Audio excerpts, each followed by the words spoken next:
So tell me you're the least favorite child without telling me you're the least favorite child.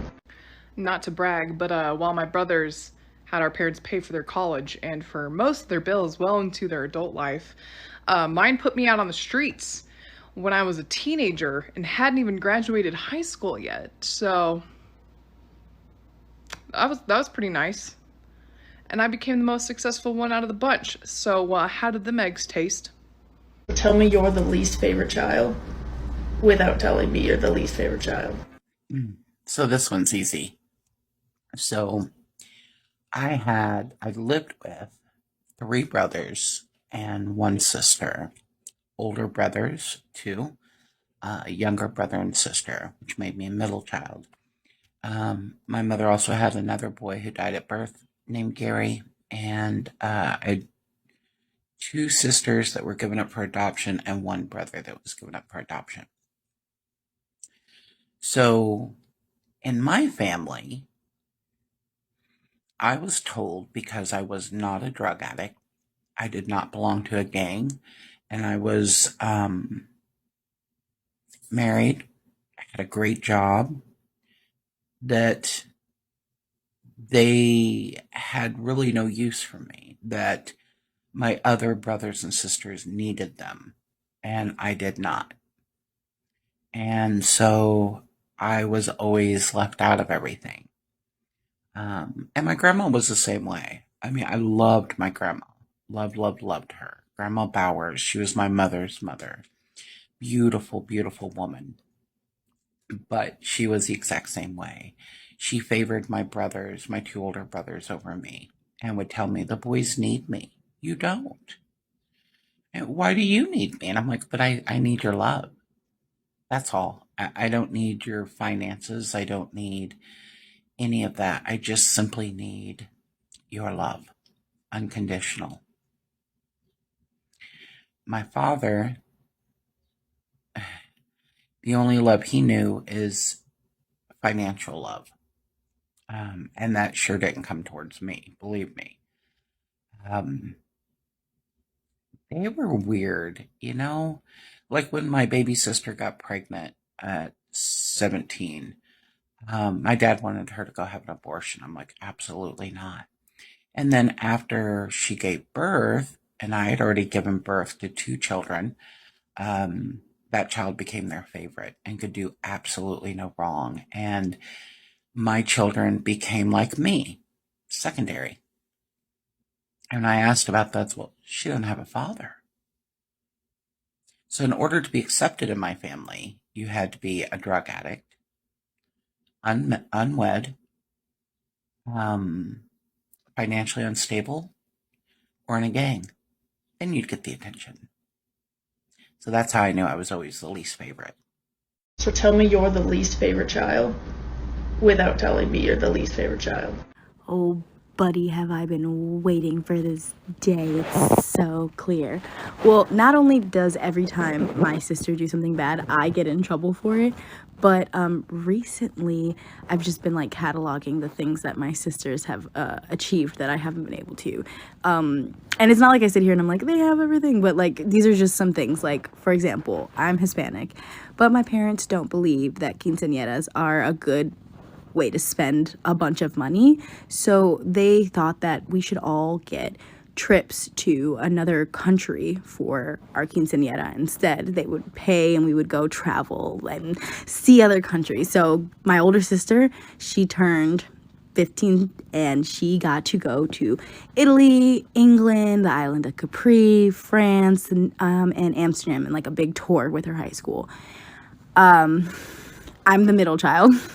And my little sister, she got to go to Poland. I think she's been to Mexico. She's had a couple mission trips or whatever. I don't have a passport.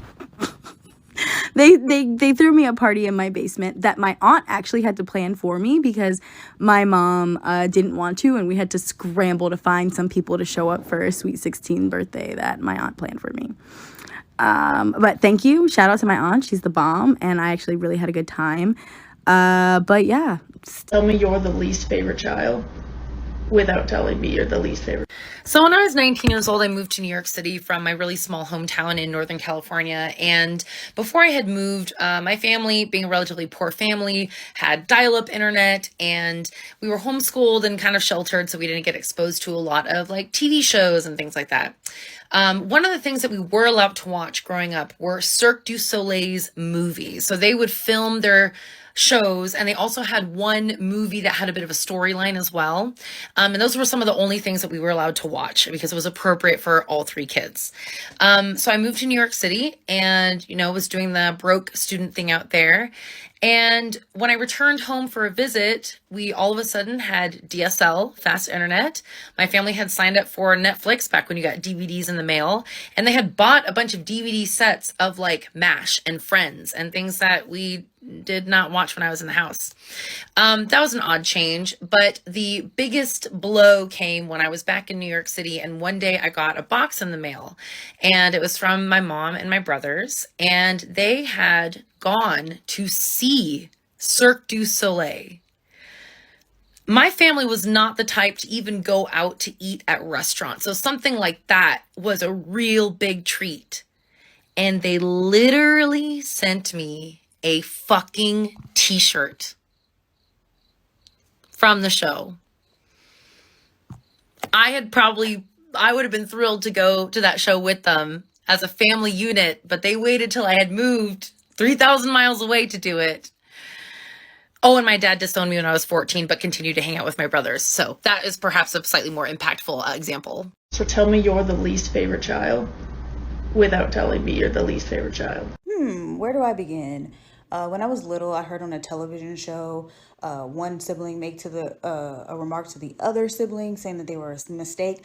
I thought I would repeat that whenever my sister pissed me off. I did, and my mom leaned down and told me, "You're the mistake." Instead of just saying, "Don't say that." Anything that went wrong in that house was my fault, simply because I was the oldest, and you need to take more initiative and responsibility. My sister was not a better student than me. My sister didn't do anything differently than me. My sister was not a perfect child, but yet seemingly I walked to work, miles to work, 11 to 7 in the wee hours of the morning. Danger could have been snatched because, trafficking, human trafficking, and wild animals. And guess who gets a car right out of high school? Because she needs to go to work. I did too.